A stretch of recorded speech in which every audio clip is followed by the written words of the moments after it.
Welcome to this week's edition of Good Books, where each week we interview an author of a newly published work of nonfiction that we believe is worth your time. The views expressed on this program do not necessarily reflect the views of the University of Texas Brownsville or this station. And now, here is your host, Dr. John Cook. Welcome once again to another edition of Good Books. I'm your host this week, Dr. John Cook, Associate Professor of Communication at the University of Texas at Brownsville and Texas Southmost College. And with me today is Mr. Peter Rollins, who's a widely sought-after writer, lecturer, storyteller, and public speaker.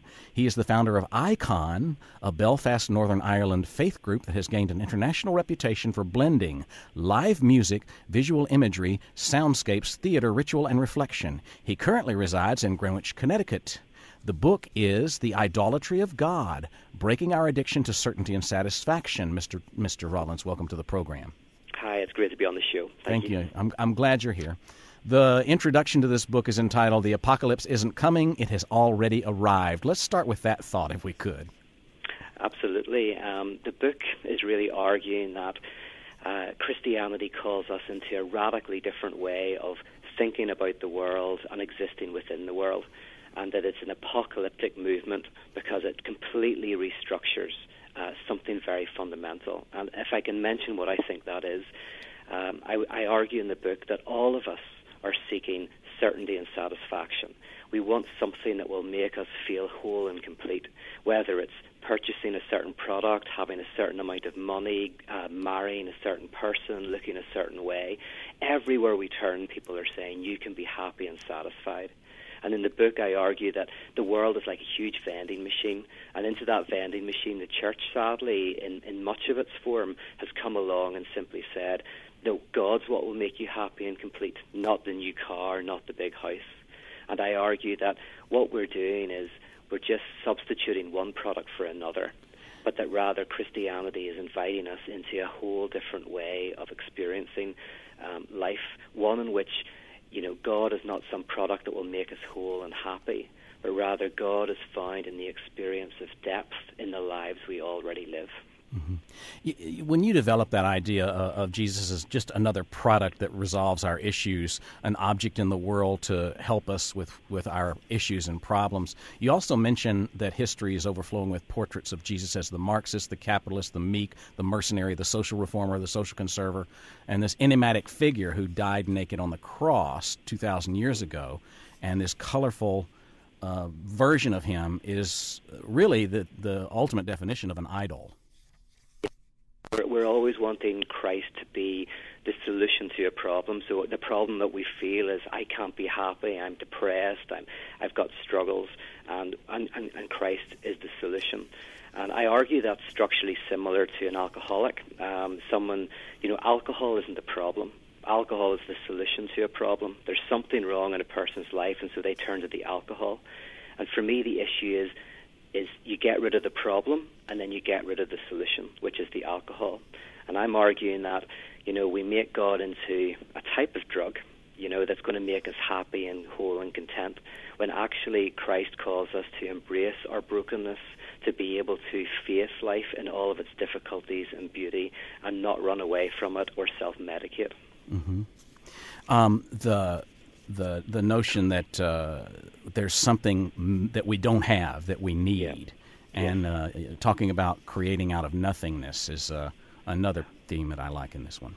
Absolutely. I mean, I'm basically arguing that we're all like Wile E. Coyote, if you remember the Roadrunner from a child. We're all chasing after things, something that will make us happy. But the question, of course, is what would happen if if Wile E. Coyote ever caught the Roadrunner? He wouldn't be happy. That's why Oscar Wilde said there's only one thing worse than not getting what you want, and it's getting what you want. Because if you get it, you realize, oh, okay, I married the person I wanted to marry, and I'm still broken. I've still got difficulties.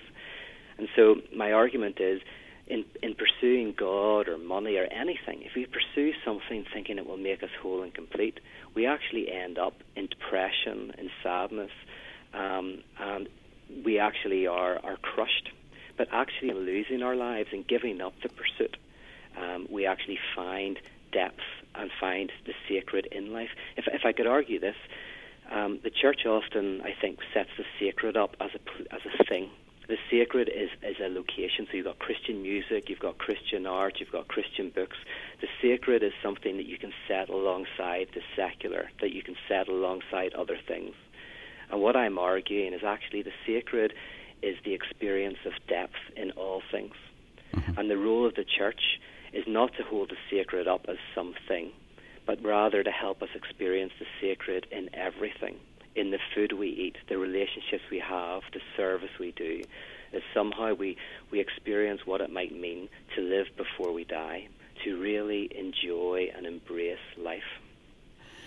There's three important definitions that I would call redefinitions in here, and let's talk about them one by one. The first is the law, a prohibition of something that we believe would make us whole. Yeah. So what I'm arguing is, I mean, it's quite. You see, every parent sees this at work. Is if a child says, "I want a puppy for Christmas," they want a puppy for Christmas. That's fine.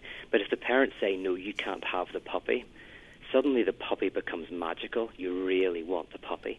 Or if you say to your child, "Don't open that door when I leave the room," we all know that saying that is the very thing that generates the desire to open the door. So what I'm arguing is that the insight of Paul is that the law, which is the very thing that's trying to stop us from doing something, actually invests that thing with meaning. And we see this at the very beginning with the story of Adam and Eve, where they're free to go around the garden, and then one tree is prohibited. And it's actually the prohibition that makes the tree really magical. You really want the tree. The more you say you can't have that one tree, what will happen? Well, of course, the more that they'll want the tree. So for me, the problem with the law, and you see this in churches, by the way, if someone's doing some behavior that's destructive and you tell them, don't do it, don't do it, don't do it, well, either they'll just repress it and it will come out in other ways, or it'll just feed the desire.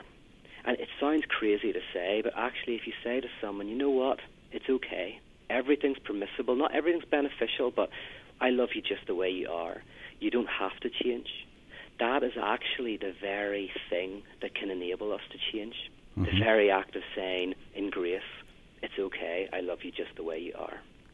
Okay, and then let's lead into the idea of original sin, what it was originally meant to be, and let's talk about how we've sort of changed that definition, too, a little bit through orthodoxy and religion. Yeah. I'm going a different direction from some of my friends who want to get rid of, theological language. They think that it's out of date and there's no use to it. I actually find it profoundly insightful. So the term original sin, for example, if you think of it as sin meaning just simply separation, an experience of separation, and original meaning it comes first. What I argue is, as soon as you have a sense of self-consciousness, as soon as there's a sense of me, there's a sense of not me. As soon as there's an I, there's a thou. And I argue so that the fundamental experience of being human is an experience of separation, that there is something outside of me. And that's how I interpret original sin, saying that there is this original sense of separation, and it's deeply destructive. Mm-hmm. And the role of Christianity for me is to rob this of its power and rob it of its sting. Mm-hmm. So the idea of original sin being a separation, a thought of separation, I guess, from the deity. So basically, it's more fundamental than that. That at our core we find ourselves, there's something missing. And so we conceptualize it differently. It might be, if only I could have money, that would make me happy. If only I could marry that person. If only I could look that way. There's this sense in which I have a sense of separation and I want something. And when you combine that with the law, which is the prohibition, so the child wants the puppy and then you say you can't have the puppy, it makes you want it even worse. And this is, by the way, why I talk about zombies, that there is this zombie drive within us. Because zombies are very selfless creatures. If you put a shotgun in front of a zombie, it won't stop. It keeps coming at you. Mm-hmm. And one of my arguments is we often think that, today selfishness is what drives people to make lots of money or get famous. And the problem is, how do we make sure that benefits everybody? But what I argue is actually a lot of people who make a lot of money are very selfless in the zombie way. And what I mean by that is, if they were selfish, they'd stop once they'd made $10 million or $100 million. but they keep going to the detriment of their health, to the detriment of their families. They put themselves in an early grave. And I argue that there's that drive within us. We're pursuing something that will make us whole, and it's actually what destroys us. And Christianity is calling us to give up that frenetic pursuit and to embrace and enjoy life as it already is. Mm-hmm. Well, and so if we're looking at the object that's going to make it all right, yes. That object is the idol. Yes, that's the idol. And for me, Christianity, and this is where the idol, original sin, and the law all come together. If you could imagine, I'm arguing that Christianity is like a vanishing act. And every vanishing act has three parts. It has the pledge, the turn, and the prestige. The pledge is where I give you a bird, say, and then I put it behind a curtain. The turn is where I pull the curtain away and the bird's disappeared. And then the prestige is where I pull the bird out of a hat and return the bird. Now, of course, it's not the same bird. That bird's probably dead, but the audience don't know that. Now, what I argue is that in Genesis, we see this structure. There is the object, which is the tree. There is the curtain, which is the prohibition, and then there's the audience looking.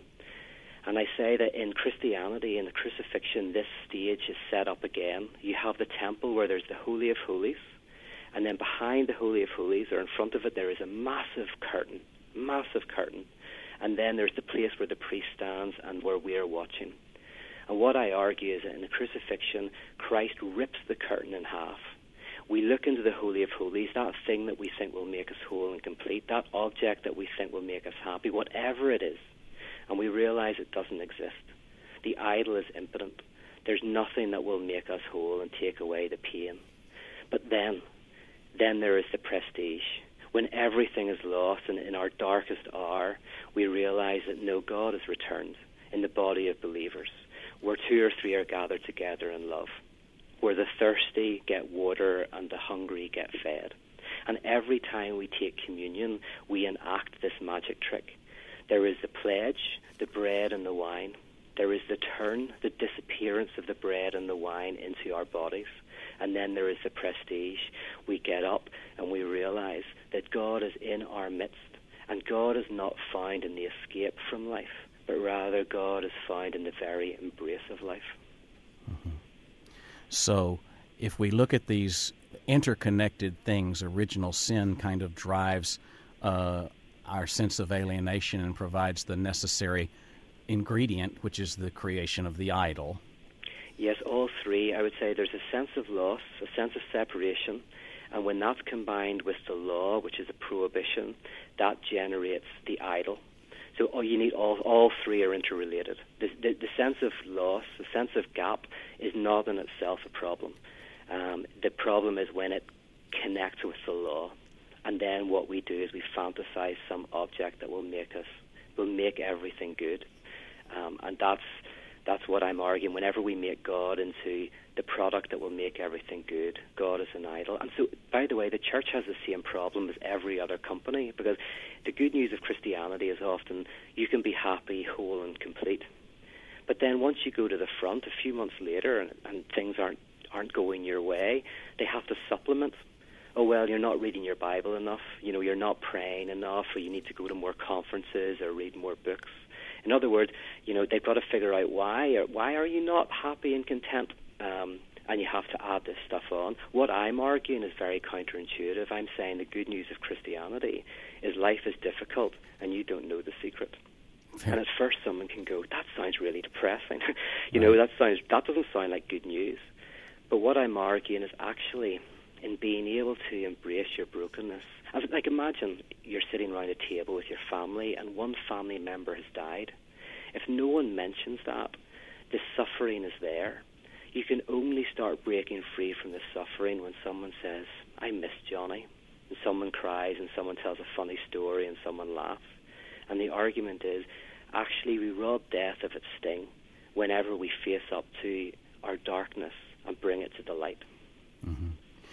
I'd like to look at the original sin, the idol, from the perspective you did with the 3 brothers who gained a small inheritance, and each of them wanted to make $10 million. Let's talk about that for a moment, please. Yeah, Well, I basically just kind of set up a scenario where I said 3 brothers. Each of them really want to make a certain amount of money, $10 million. And so I imagined the first brother basically feels terribly, gets married, goes and gets a job.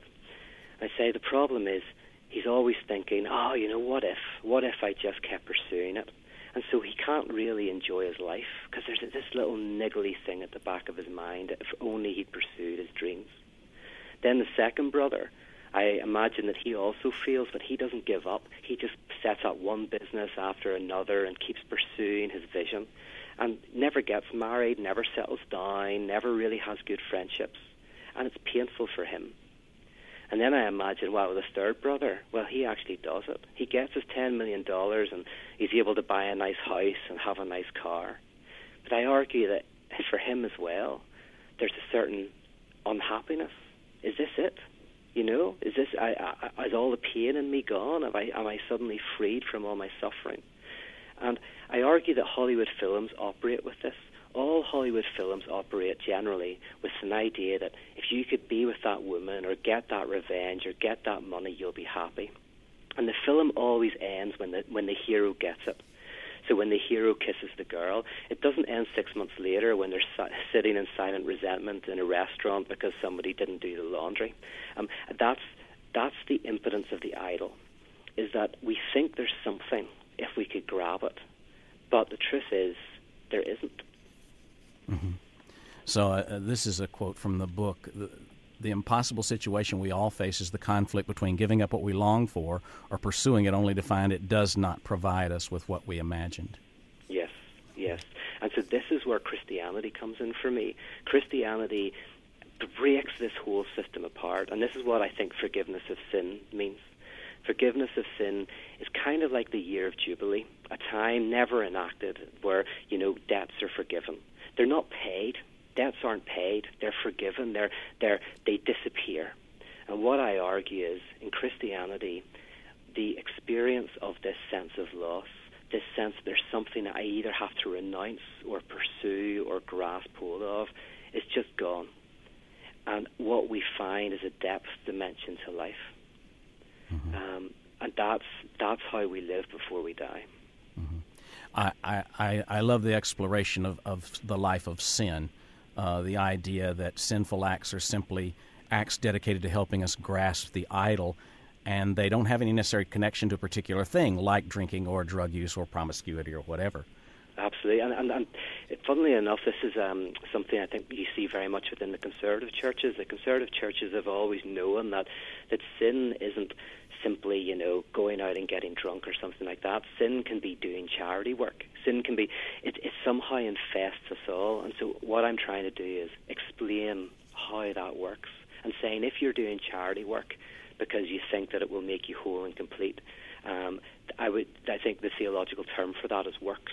Mm-hmm. If whatever it is you're doing, if you're having a child because you think having a child will somehow make your life great, I say that you're falling into a life of sin.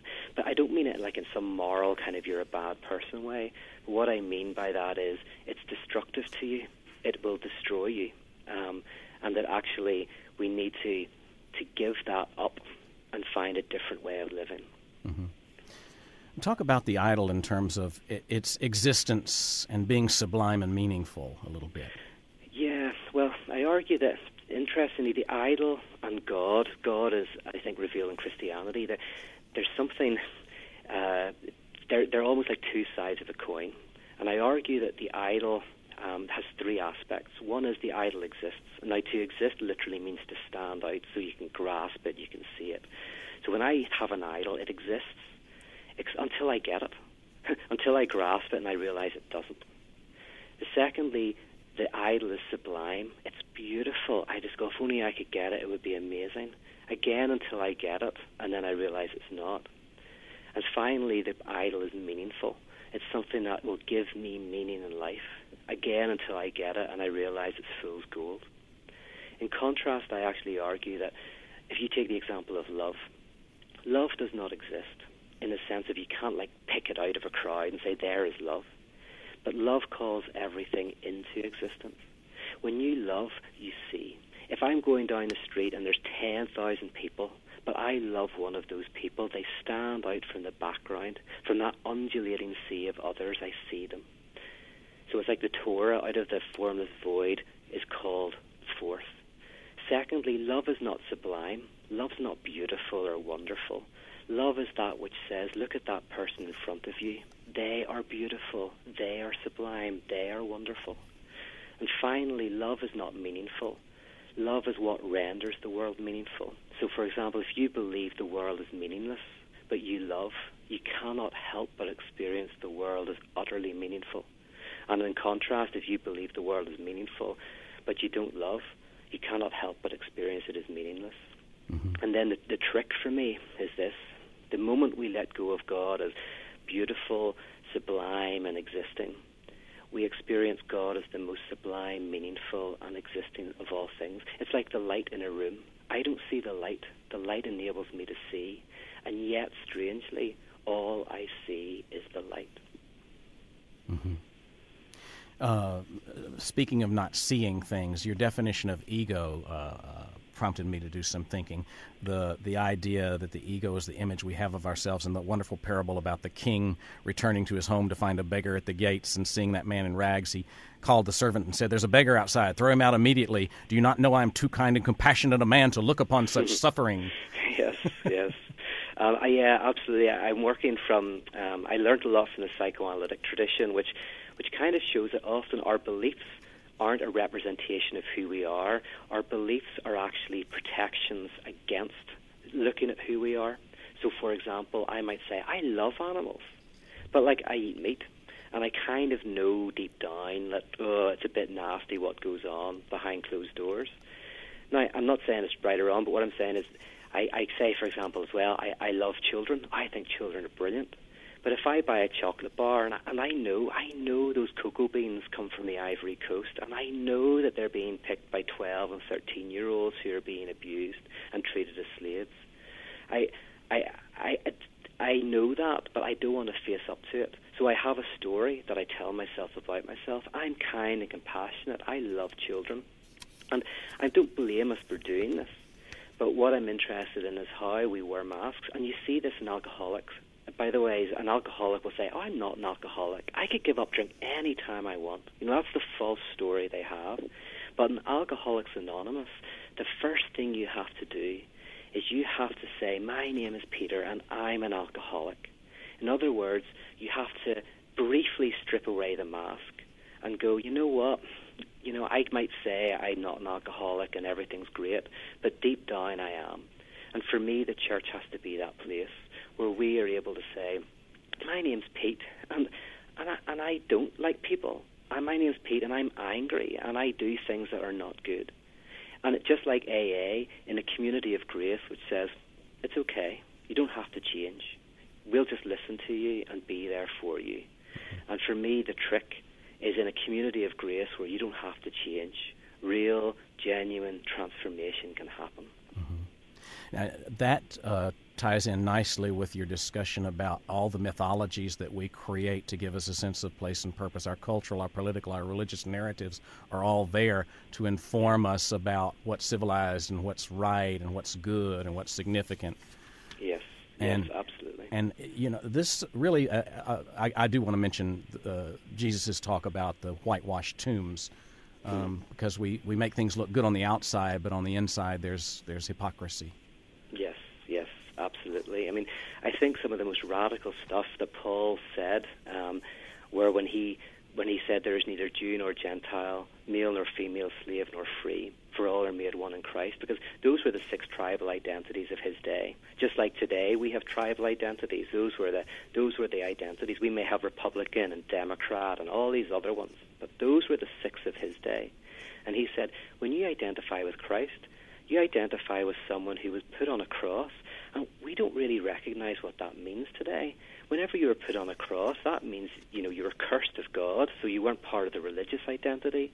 You were no longer a citizen, so you weren't part of the political identity, and, you were outside of your cultural system. You were the complete outsider.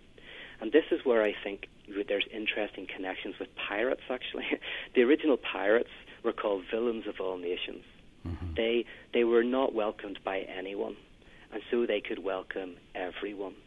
And Paul defines the Christian at one point by saying Christians are the trash of the world, the complete outsiders, the ones without identity, and therefore the people he can create, who can welcome all. And the other thing about pirates, by the way, is people don't know this, but they were incredibly equitable. They had democracy, they had equal rights, they had disability rights. Whenever we see them with hooked, your kid goes out with a hooked hand to a fancy dress party. Well, the truth is, if you were a sailor, and you broke your hand, you would get thrown off the boat. But for a pirate, no, you got money. They gave you money, and they allowed you to continue to be part of the life of the ship. My argument is in the same way. Christianity is calling us to forsake our identities and to become this trash of the world where we can invite everyone. And one last thing on that. For me, the church can be built in two ways. One, you can have a community that has a strong identity.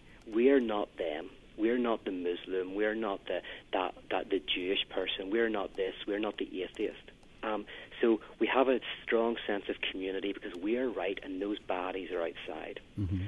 Or we can have a community that's built more like Alcoholics Anonymous, where we come together and we build community and saying, we're all broken, we're all struggling, and you know what? It's okay. I really want to thank you because you reframed a lot of Paul's writings differently than the church has always framed them. As an empowering place to stand and look at what it is to follow the teachings of Christ. It's a whole different way of looking at things for me. Oh, thank you. I mean, I actually when I went to Paul, I looked to these philosophers who are not part of the church, who have never been part of the church, but who really like Paul. And this is very uncommon because people often think, oh, he's the bad one and nobody's going to like Paul. But these philosophers were reading Paul and were seeing all this amazing stuff, and actually gave me this deep love of Paul and Paul's writings, which I try to express in my own books. Mm-hmm. I've only got a couple of minutes left, unfortunately, but I do want to turn to the idea of dialectic, of getting more clear about the nature of God and how to live your life from trying things out that people might not expect. For instance, atheism for Lent is a nice one. That's right. Yeah, well, we're actually doing that at the moment. Very briefly, atheism for Lent is where over Lent we read some of the greatest criticisms of Christianity, not to judge them, but to let them judge us. So we read Nietzsche, we read Dawkins, we read all of these people and Freud. And the idea is, as you say, at first you're going, oh my goodness, that's going to destroy our faith. We can't read these criticisms. But the idea is that actually, as we put ourselves through those fires of criticism, we might actually come out with a deeper appreciation of our faith. So in fact, there's a certain form of unbelief and atheism that's like, and you see this on the cross when Christ cries out, my God, why have you forsaken me? That opens up to, I think, a deeper, healthier, and more beautiful resurrection Christianity. Mm-hmm. Somewhere you talk about the question and people looking for the answers, wanting the answers so badly and forgetting that there really is no answer unless there is a question. Yes. I'm kind of thinking, can you remember in what? I think it was in the end when we're looking at the possible cases, possible ways. It may have been in one of the dramas that you discussed. I'm not sure, but it had to do with the same one that had the unraveling in it, I believe.